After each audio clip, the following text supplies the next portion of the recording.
wanted to replenish the earth, he started a family. When God wanted to rescue the population of humankind during the flood, he selected a family. He took a father called Noah and his family, 8 other persons. He, his wife, his 3 sons, and their 3 wives, 6 persons, along with he and his wife. They were 8. And God gave them the authority to replenish the earth. Every time God wants to do a new thing, he looks for a family that he can start with. Because God respects the order of the family. So when a family is not complete, when a family is dysfunctional, God cannot move the way he ought to move. In the book of Malachi chapter 4, and the very last verse, the last chapter and the last verse in the Old Testament, he said, I'm going to turn the heart, I will send my servant, my messenger, and he will turn the heart of the fathers to the children, and the heart of the children to their father, so that I do not curse the earth. Malachi chapter 4 and verse 6 and 7. And he shall turn the heart of the fathers to their children, and the heart of the children to their father, lest I come and smite the earth with a curse. Every time children turn their back on their fathers, the society come under a curse.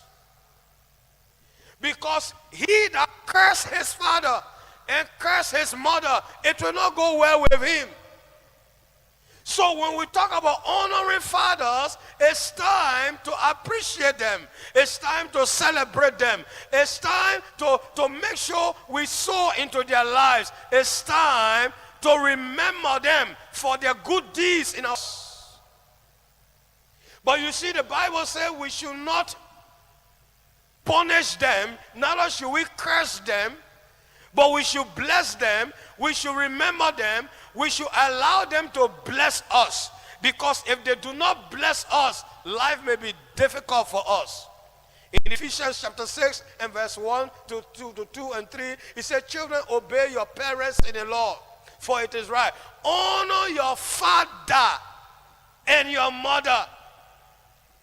For this is the first commandment with a promise, that all may go well with you, and that you may live long in the land. So when you don't honor your father, it does not go well with you.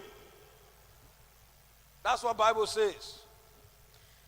But there's a father that was there for his children, and he did all he could to raise his family, but he made some mistakes at the end of his journey. So there's no perfect father. Such father could be the man called Jacob. The Bible said Jacob stood for his family. He advocated for his family. He worked hard for his family. As a matter of fact, when Jacob got married to Laban's daughter, Rachel, Leah and Rachel, married 2 sisters. Jacob's wife Rachel gave birth to a son called Joseph. And when he saw